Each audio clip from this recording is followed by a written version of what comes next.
그러면 첫 번째 주제부터 이제 하나씩 진행해 보겠습니다.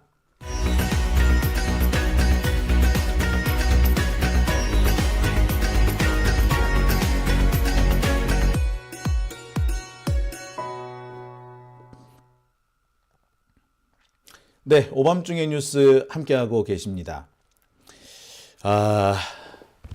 제가 이런 뉴스를 이렇게 빨리 전해드리게 될지는 몰랐어요. 이 군과 관련된 얘기, 특히 군심과 관련된 얘기는 솔직히 조금 다들 희망사항이 섞여 있는 그런 얘기인 경우가 많습니다. 군심이 흔들린다, 이런 얘기는 오래전부터 매 정권 때마다 나왔습니다만 사실 군대 내부로 들어가면 그닥 영향을 미치지는 못해요. 군심이 흔들린다라는 얘기가 가장 치명적으로 와닿았을 때가 언제인고 하니 사실은 박근혜 때였어요. 이명박 때도 군심이 흔들린다는 얘기가 나왔습니다만 글쎄 그렇게 큰 영향을 못 미쳤습니다. 하지만 가장 군심이 많이 흔들렸다라고 하는 때는 박근혜 때예요. 자, 박근혜 때 같은 경우는 이게 군 예산이 제대로 책정이 되지 않는 데다가 특히 제일 군대를 기분 나쁘게 하는 거는 이 육해 공군 사이에 예산이 편파적으로 집행될 때입니다. 그래서 특히 해군과 공군에서 불만이 터져 나오는 경우가 많았거든요. 이 대표적인 사례가 사실은 그 KF-21 개발 과정이었습니다. 이 KF-21은 김대중 대통령이 처음 제기를 했고 노무현 대통령 때 설계가 착착착 진행되어 왔는데 이명박 때 아작이 났어요. 자, 이때 사실 군대에서 말이 많았죠. 하지만 이 박근혜 정권이 들어서면서 이 군 전체에서는 군 예산도 늘어나고 KF-21 같은 것도 개발이 빨리 진행되고 주요 무기들이 착착착착 진행되겠구나, 개발 사업들이 이렇게 기대를 했다가 그 기대의 대부분이 와장창 무너졌어요. 그러면서 군심이 흔들린다라는 얘기가 사실 그때 제일 집중적으로 나왔습니다. 자, 그리고 문재인 대통령 때도 군심 흔들린다는 얘기가 조금 나오긴 했습니다만 사실 그거는 그닥 의미 없는 내용들이었어요. 기껏 해봤자 기무사에서 잘린 사람들, 왜 기무사가 없어지면서 기무사에 있던 그 많은 그 부사관들, 기무부사관들이 일선 부대로 내려옵니다. 근데 이 기무부사관들이 평소 되게 갑질을 많이 했었거든요. 이 갑질하던 기무부사관이 일반 군인이 되어서 일반 병과가 되어가지고 일선 부대로 배치가 되니까 그동안 이 원한 맺혔던 사람들이 이 찝쩍거리는 거야, 막 자꾸. 자, 그래서 이런 기무부사관들 때문에 이 약간의 소란이 있긴 했지만 전체적으로 군심이 흔들리거나 그러지는 않았어요. 기본적으로 이 초급 장교들은 문재인 정부 때 상당히 편했다고 합니다. 영관급 이상, 특히 중령급 이상들이야 조금 불편했는지 몰라도 그 이하 초급 장교들과 소령급 같은 이런 장교들 같은 경우에는 그다지 불편하지 않았다고 그래요. 특히 부사관이나 병 같은 경우에는 역대 가장 편했다고 하죠. 자, 그런데 이 윤석열 정권 들어와가지고 분위기가 또 바뀝니다. 윤석열 정권이 탄생하자마자 군대 전체는 분위기 전체가 되게 윤석열을 되게 지지하고 기대를 많이 하는 그런 분위기였어요. 그런데 어느 날 갑자기 어느 순간부터 윤석열한테 배신당했다라는 얘기가 군 내에서 나오기 시작합니다. 그러면서 아니나 다를까 면제는 면제구나. 아니, 면제면은 제 자식이라도 군대를 갔어야지, 그래야지 좀 상황을 알 텐데 그런 게 없구나. 자, 저런 사람은 참 군 통수권자로서의 자격이 없다. 우리는 윤석열한테 배신당했다. 이런 얘기들이 막 나오기 시작합니다. 처음에는 그냥 조금 몇 군데에서 나오던 얘기였는데 최근 들어서는 아주 본격적으로 여기저기서 터져 나오기 시작합니다. 내 이런 군대에 있느니 차라리 다 전역하겠다. 전역자들이 몰리고 있대요. 그리고 요즘같이 취업이 어려운 상황인데 이 취업이 어려운 상황에서 군 간부, 부사관과 장교 지원율이 뚝뚝뚝뚝 떨어지고 있다고 했죠. 안 간다는 거야. 왜? 왜 이런 일이 생기죠? 자, 그래서 제가 오늘 준비한 첫 번째 주제, 윤석열에게 배신당했다. 술렁이는 군심입니다. 자, 원래 이 군대라는 데가 그래요. 아까도 제가 말씀드렸습니다만 기본적으로 얘네들은 보수 진영입니다. 아예 대놓고 군대에서 술자리 같은 거, 회식 자리 같은 거 하잖아요. 우리는 우파니까 오른쪽으로 강화해야 된다. 그러니까 술잔은 오른쪽으로 돌자. 이따구 소리를 합니다. 술잔 돌리는 방향도 오른쪽으로 돌아야 된대. 참. 가짠치. 예? 자, 그래서 민주진영의 대통령이 나오면 은근히 무시하고 깔고 보고 얕잡아 봅니다. 한때 김대중 대통령이 계실 때 국군 정신교육을 맡은 이런 교관들이 이 정신교육을 하면서 대통령 욕을 하는 사례도 엄청 많았어요. 노무현 대통령 때는 말할 것도 없고요. 자, 그런 정도였어요. 그렇기 때문에 얘들이 뭐 특별하게 뭐 보수 진영에 등을 돌릴 거라든지 윤석열한테 등을 돌린다든지 이렇게 보기는 좀 어렵습니다. 하지만 불만이 계속 고조되면서 전체적으로 흔들리고 있는 것만은 분명하고요. 이 흔들림이 다른 쪽, 이른바 보수 진영 전체에 영향을 주고 있다는 얘기가 들리기 시작합니다. 특히 젊은 층들을 중심으로 해서 20대 남성들, 윤석열 좋다고 지지했던 사람들, 이들에게서 불만이 펑펑 터져 나오기 시작합니다. 제일 문제인 것이 부사관과 초급 장교들인데요. 최근 들어서 장교와 부사관을 그만두고 소방관으로 전직하거나 경찰로 전직한 사람들이 엄청나게 늘어나고 있습니다. 경찰의 경우는요, 장교 출신이거나 중사 이상 부사관 출신인 경우에는 가산점을 주죠.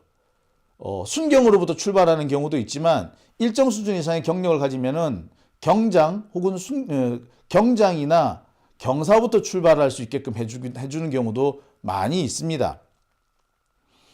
자, 그렇기 때문에 이때 넘어가야 된다라는 사람들이 많죠. 소방관 쪽으로는요, 특전사에서 그렇게 많이 넘어간대요.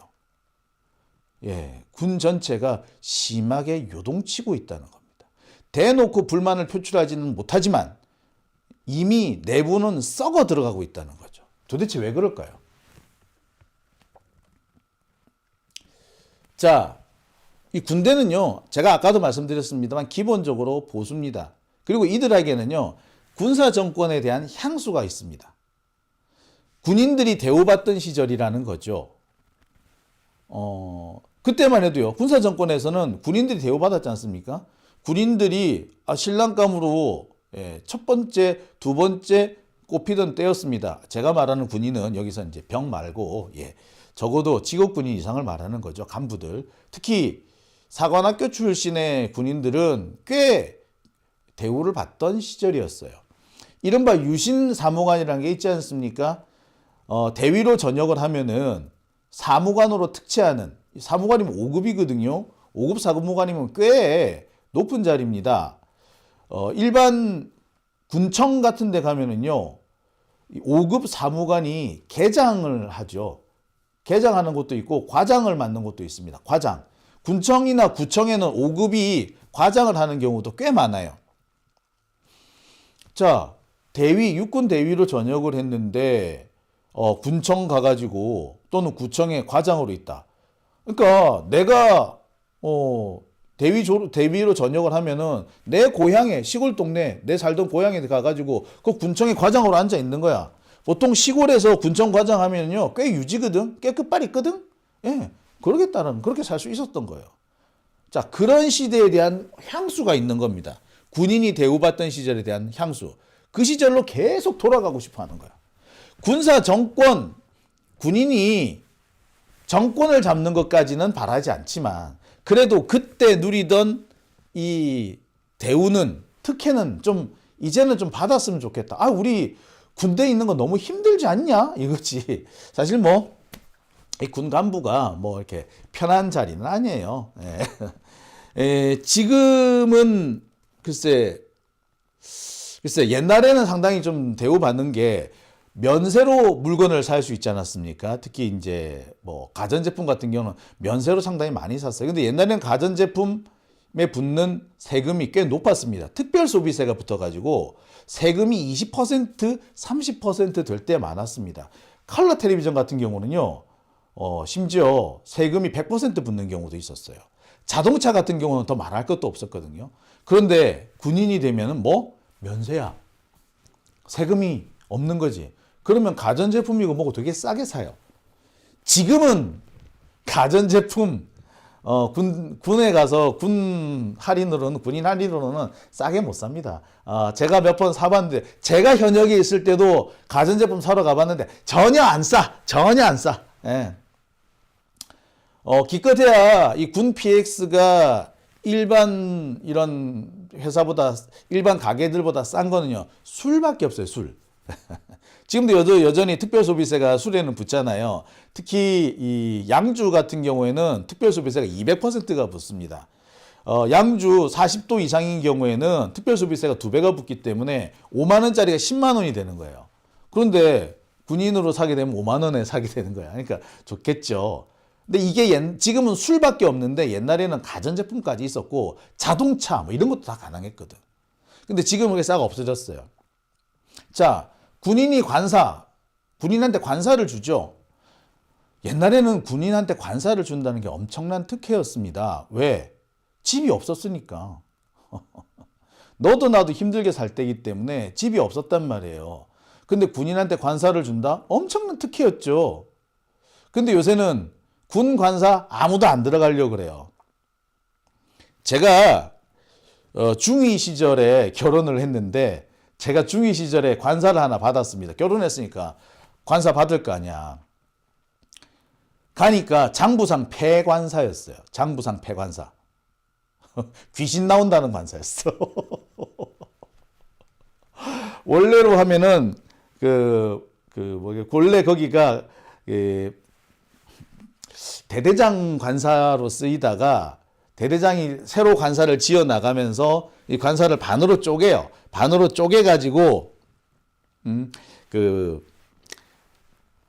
부대대장하고 작전장교가 살던 집이었는데 부대대장이나 작전장교가 사는 관사를 따로 만든 거야. 따로 만드니까 그 자리가 뭐 어떻게 됐다? 예, 그 자리가 새로운 그 관사가 된. 그러면서 거기에 소위 말하는 BOQ라고 그러죠. 독신자 숙소가 돼버렸어요.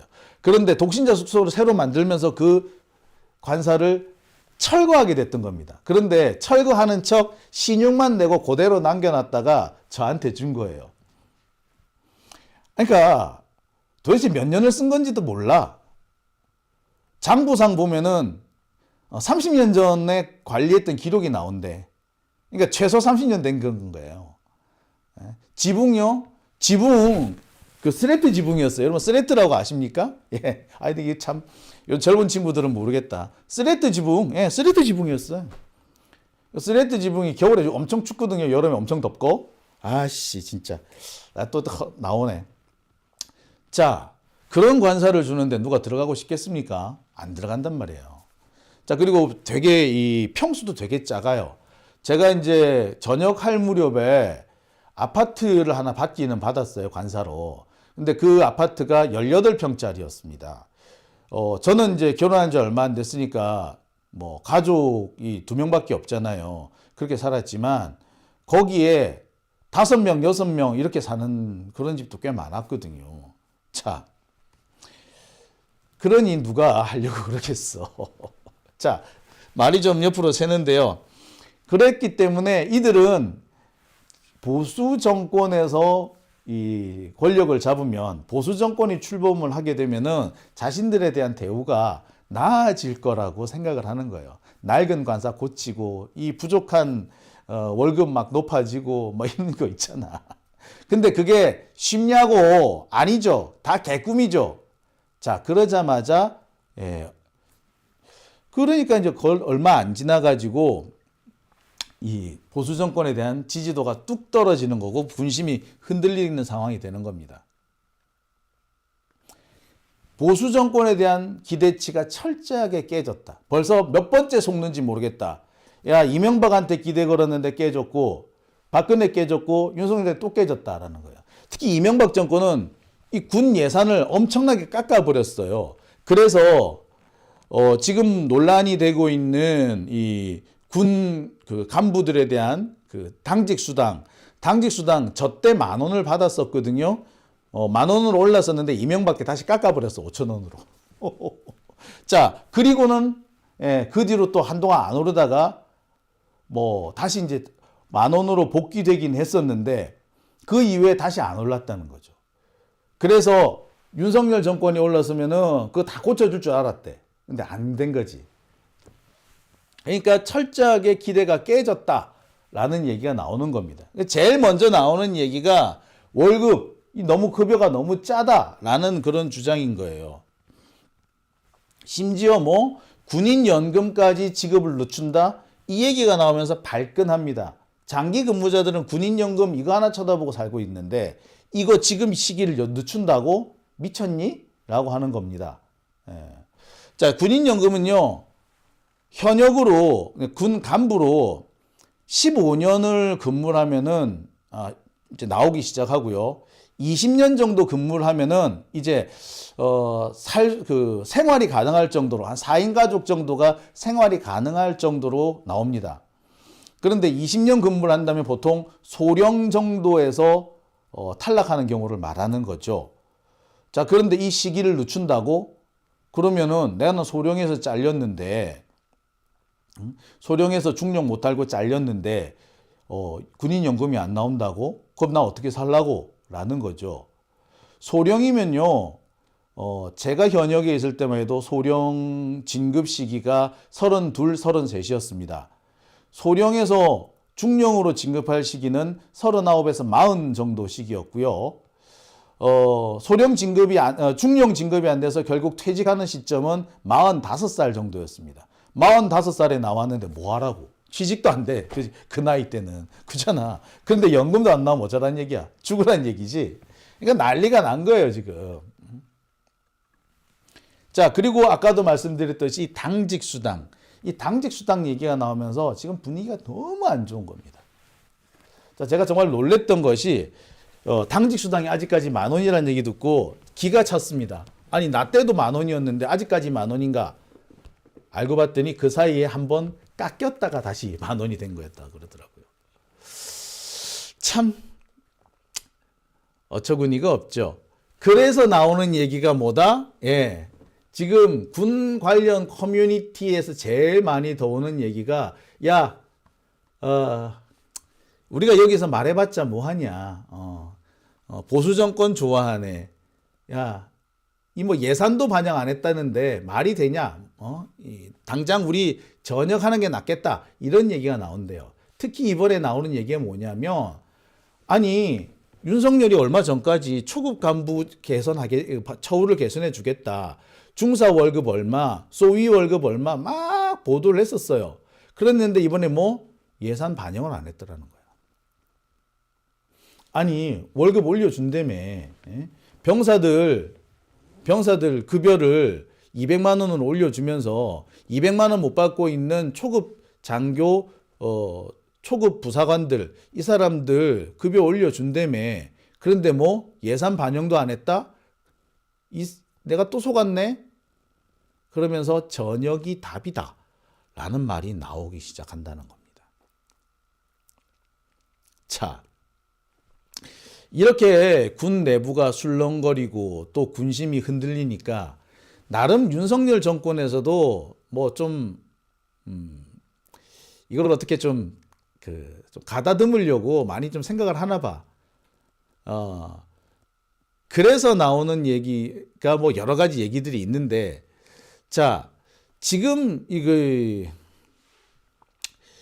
군인들을 가장 열받게 하는 부분, 특히 이제 직업 군인들을 가장 열받게 하는 부분은 바로 이 군 연금 개혁 부분입니다. 아까도 제가 말씀드렸듯이 이 전역이 답이다라고 말이 나오는 이유. 그러니까 뭐냐면 초급 장교들이나 뭐 초급 부사관들 같은 경우는 장기 지원을 할 것이냐 말 것이냐 이 갈림길에 서 있는데 장기 지원 안 하고 나가야겠다라고 하는 이유가 뭐냐면 대부분 다 이 연금 때문에 그런 얘기를 해요.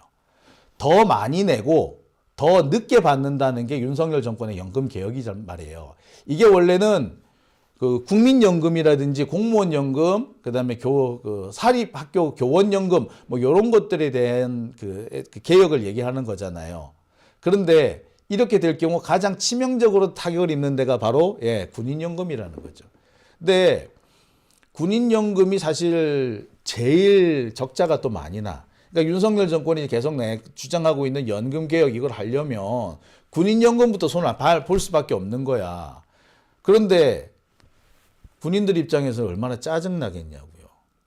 자, 이게 지금 군 전체를 되게 술렁거리게 만드는 겁니다. 앞서서 초급 장교 또는 초급 부사관 이들에 대한 처우 개선 문제, 이 문제가 주로 부사관이나 초급 장교, 뭐 중소위, 대위급 이하, 그다음에 중사 이하 부사관 요런 사람들에 대해서 영향을 미치는 거라면, 그래서 뭐 부사관들이나 또는 뭐 중소위나 대위들 요런 사람들이 이 불만을 터뜨리는 부분이라면, 이 군인연금 부분은요 대위 이상 중령까지 그나마 좀 짬밥이 있는 짬이 있는 현역 그 직업 군인들한테 되게 불만으로 쌓이는 부분입니다. 특히 상사, 원사 이런 사람들은 되게 힘들잖아. 부사관으로 상사 원사면은 젊은 소위들한테 맨날 굽실거려야 되고 얼마나 짜증 나겠어. 그렇게 이 굽실거리면서 군생활을 하는 이유가 이 연금 하나 보고 하는 거잖아요. 근데 연금이 이게 확 준다니까 미치는 거지. 치명적인 거예요. 특히 이제 소령쯤 돼서 전역하게 되는 사람들, 제가 아까 열심히 설명을 했습니다만 이런 사람들은 당장 생계가 왔다 갔다 할 수도 있는 거죠. 자, 이렇게 초급 장교들과 이게 중급쯤 되는 간부들, 초급 간부와 중급 간부들은 어떻게 보면 경제적인 문제 때문에 좀 술렁거리고 있다. 이렇게 보시면 돼요. 자, 그러면 대령급 이상의 고급 장교들이나 장성들은 어떠냐? 그들은 불만이 없냐? 아니, 그들은 그들대로 또 불만이 있더라고. 왜? 윤석열 정권의 국방정책, 안보정책에 대해서 되게 짜증을 내고 있어요. 내가 북한하고 싸우라고 하겠다 하라면은 내가 얼마든지 싸우겠다. 북한하고 싸울 준비도 다 끝났다. 그런데 왜 전쟁 얘기를 그렇게 쉽게 하냐? 전쟁 나면은 내가 죽지 네가 죽냐 이거야. 그래서 이 대통령이라면은 최대한 전쟁을 피할 만큼 피하고 그 와중에서 전쟁 준비를 착착 진행한 상태에서 결단을 내려야 되는데, 아니 전쟁 준비는 하지도 않고 자꾸 말폭탄만 가지고 장난을 치냐, 이런 불만이 나오는 겁니다. 그리고 또 한 가지는, 그래 북한하고 싸우라면은 그래 좋아 싸울게. 근데 왜 중국하고 싸우라 그래? 왜 대만 문제에 끌려 들어가고 있냐는 거야. 이 얘기가 대령급 이상에서 나오기 시작합니다. 그러니까 이 사람들은 아무래도 이 전장 한반도 전체를 놓고 고심을 해야 되기 때문에 여기에서부터 이제 고민이 되는 거죠. 한국이 대만 문제에 빨려들기 시작하면은 우리 이 안보 문제가 대단히 심각해집니다. 중국 같은 경우에 대만을 치기 전에 어디부터 할 것이냐? 내가 만약에 중국의 수뇌부라고 하더라도 대만 치기 전에 북한을 직접 꺼려가지고 한반도에서 분쟁 상황을 만들 겁니다. 그래서 미군의 시선을 분산시켜 놓고 그래서 대만에 들어갈 거야. 따라서 우리가 대만 문제에 말려들면은 안 돼요. 절대로 안 돼. 자, 그런데 자꾸 지금 윤석열 정권은 대만 문제에 빨려들잖아. 심지어 어디까지? 우크라이나까지 들어가가지고 자꾸 지금 문제를 키우고 있는 거야. 얼마나 짜증나겠냐고. 도대체 왜 이렇게 간단한 안보도 못하느냐라는 얘기가 나오는 거죠. 내가 북한군하고 싸우는 것도 아니고 중국군하고 싸워야 된다고? 이런 불만들이 나오는 겁니다. 그러면서 나온 얘기가 진짜 뭘 모른다. 아, 저런 사람이 참 군 통수권자라니 그런 불만들이 터져 나오는 거죠. 자기들이 볼 땐 답답한 거야. 이거 아니 싸울 때 싸우더라도 굳이 싸울 이유가 없는, 그리고 우리보다 월등히 힘센 사람하고 싸울 이유가 싸우면 안 되잖아 기본적으로. 근데 왜 자꾸 이쪽으로 시선을 돌리느냐, 이게 또 상당히 불만스러워한대요. 자, 그 다음에 이런 불만들이 본격적으로 터지기 시작한 게 바로 이 최수근 상병 사건이었습니다. 이게 왜 군심을 기본적으로 흔들게 됐느냐, 왜 책임지는 사람이 없느냐는 거예요. 원래 이 군인한테 제일 중요한 얘기, 특히 간부들, 특히 고급 장교들한테 제일 중요한 덕목으로 꼽히는 것이 무엇인고 하니, 이겁니다. 이 장교, 특히 고급 장교들한테 제일 중요한 덕목으로 우리가 지금 얘기되는 것이 뭐냐 하면은, 공은 부하들한테 나눠주고 책임은 내가 져라, 내가 진다. 이게 장교의 기본적인 덕목입니다. 이게 왜 이래? 자, 네, 여러분 죄송합니다. 자, 공적은 부하에게, 책임은 내가. 이게 장교의 기본적인 소양입니다. 병력을 지휘하는 사람이 공적의 욕심을 가지고 아랫사람이 이룩한 성과를 내 것으로 가로챈다. 이거는 이 리더십을 망가뜨리는 가장 첫 번째 이유가 될 겁니다. 뭐 군대까지 갈 것도 없이 일반 사회에서도 마찬가지죠. 꼭 보면 부하가 뭐 성과를 냈는데 그거를 중간에 가로채가는 이런 상사들이 있죠. 그렇게 되면 그 조직 자체가 붕괴돼 버립니다. 일 안 해요. 군대대야말로 마찬가지 아닙니까? 부하들한테 죽으러 가라고, 목숨 걸고 죽으러 가라고 명령하는 사람들인데, 그래서 그 부하가 살아서 공적을 세웠으며 그 공적 세운 애한테 그 포상을 주는 게 맞는 거 아닙니까? 훈장도 걔한테 달아줘야 되고, 휴가를 보내도 걔한테 줘야 되고, 포상금이 나오면 포상금도 줘야 되고, 그거를 중간에 간부들이 가로채면 되겠어요? 자, 병사들하고 이 동고동락하면서 간첩 잡은 소대장이 있다 쳐. 그럼 그 소대장이 포상을 받아야지. 예? 간첩 잡은 병사들을 포상을 받아야지. 그런데 대대장이나 연대장이 딱 포상 받으면 되겠냐고요. 안 되는 거 아닙니까? 대신에 책임은 누가 져야 돼? 부하가 저지른 사고도 윗사람이 책임을 져줘야 되는 거 아니에요. 원래 그러라고 윗사람이 있는 거야. 자, 그래서 나오는 얘기가 공적은 부하에게, 책임은 내가. 이겁니다. 이게 기본이에요. 근데 최수근 상병 사건에서는 어떻게 됐습니까? 일선 대대장한테 다 뒤집어 씌우지. 심지어 소대장들도 지금 작살났죠. 소대장, 중대장은 작살났지. 그런데 연대장이나 사단장, 사령관은 아무도 책임을 안 져. 왜? 왜 안 지는데? 지들이 가라고 해서 갔는데.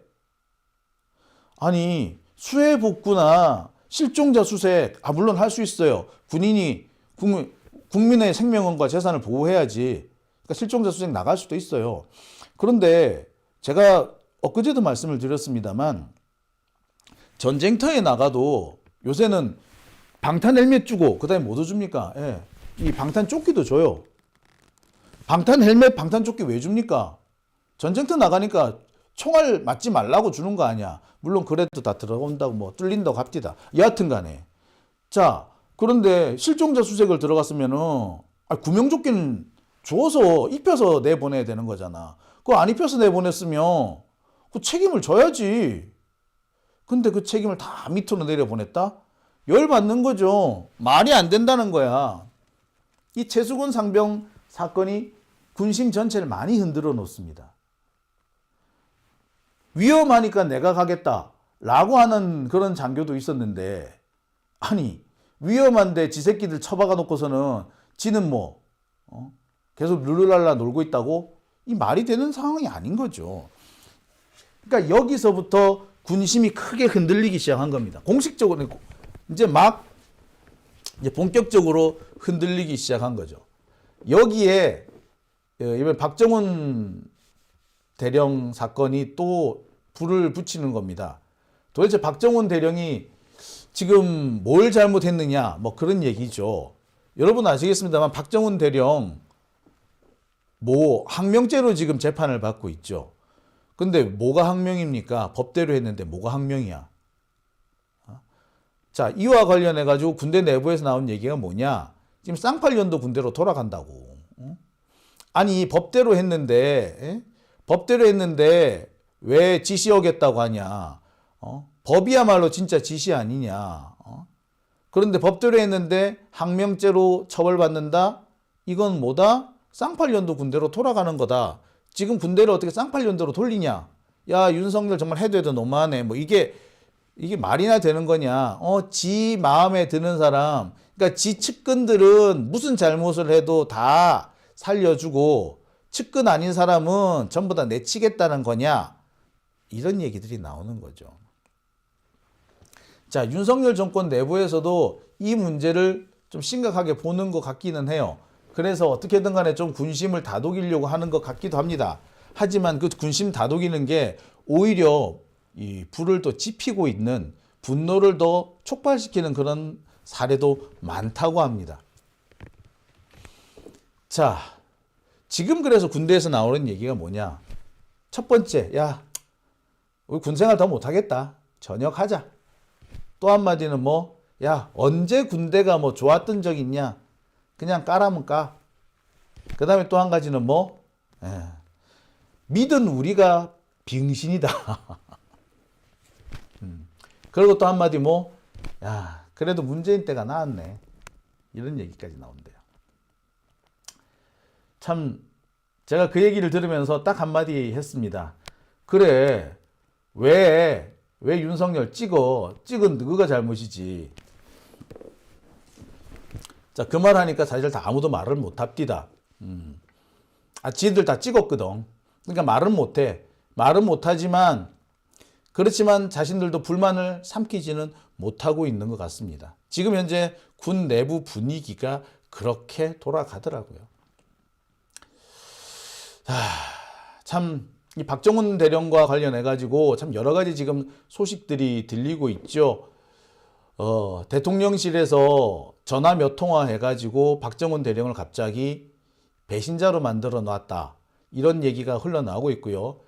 그 직접 당사자가 대통령실의 누구누구 비서관이다. 라는 얘기도 지금 현재 나오고 있습니다.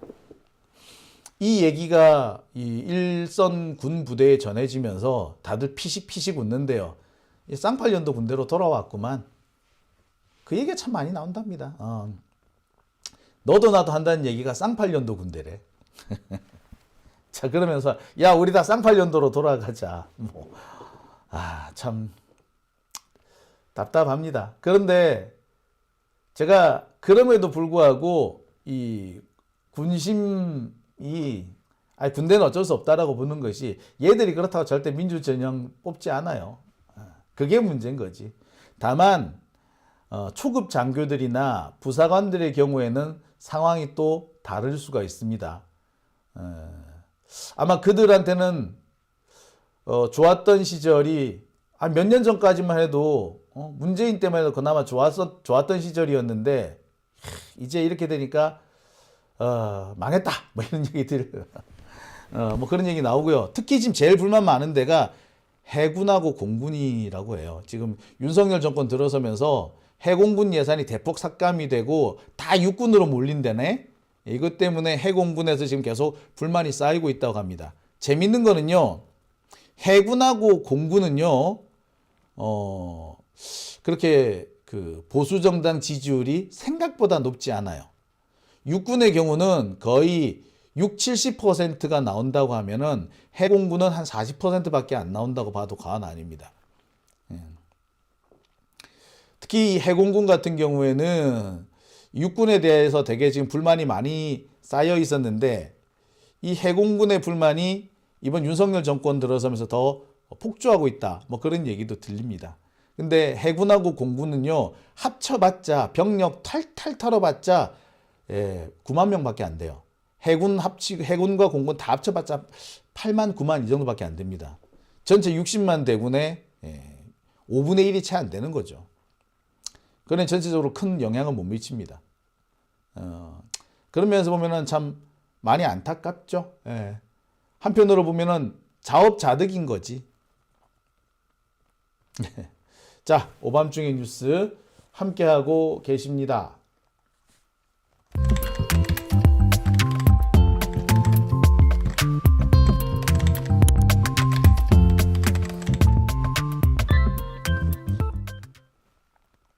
네, 오밤중의 뉴스 함께하고 계신데요. 자,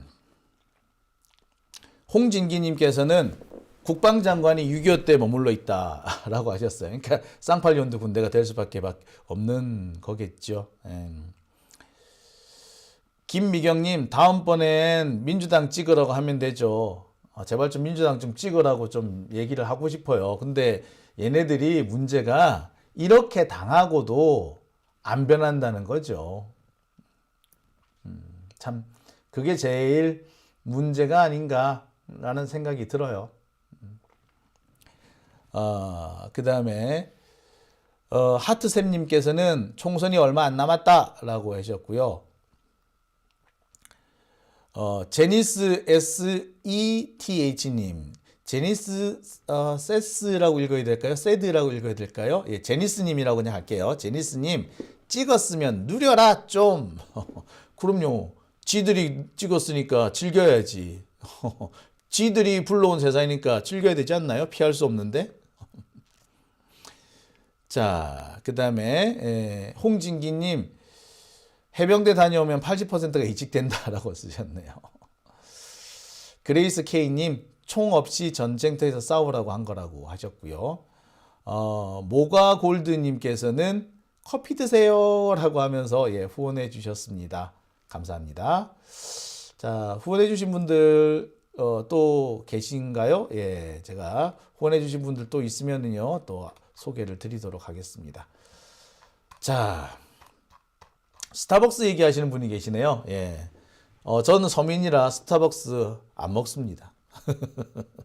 예, 투썸 가야 될까봐. 투썸도 안 되나? 이디야 가야 되나? 참 그러네요. 자, 오밤중에 뉴스 함께하고 계시고요. 장유갈매기님 들어오셨네요.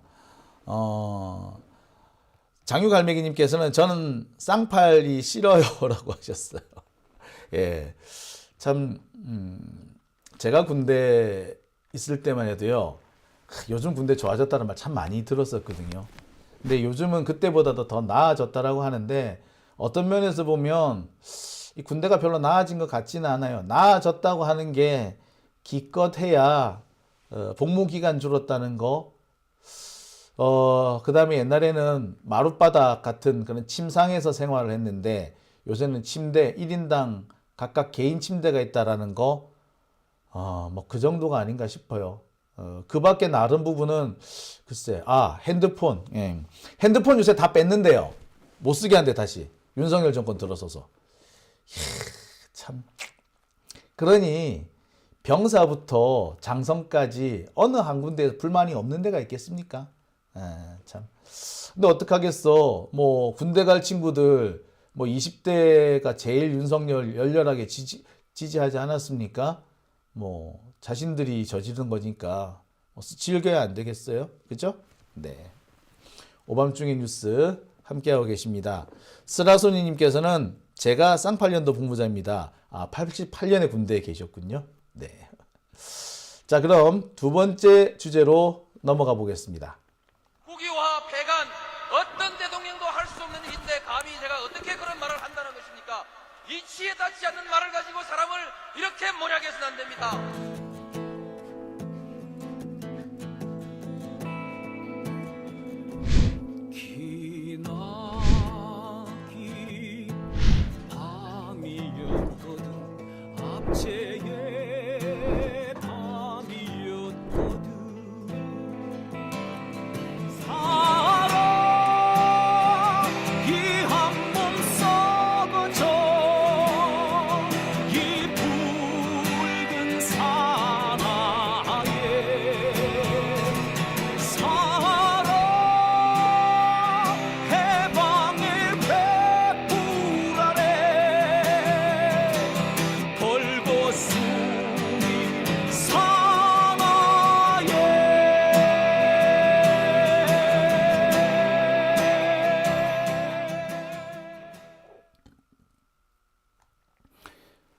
오밤중의 뉴스 함께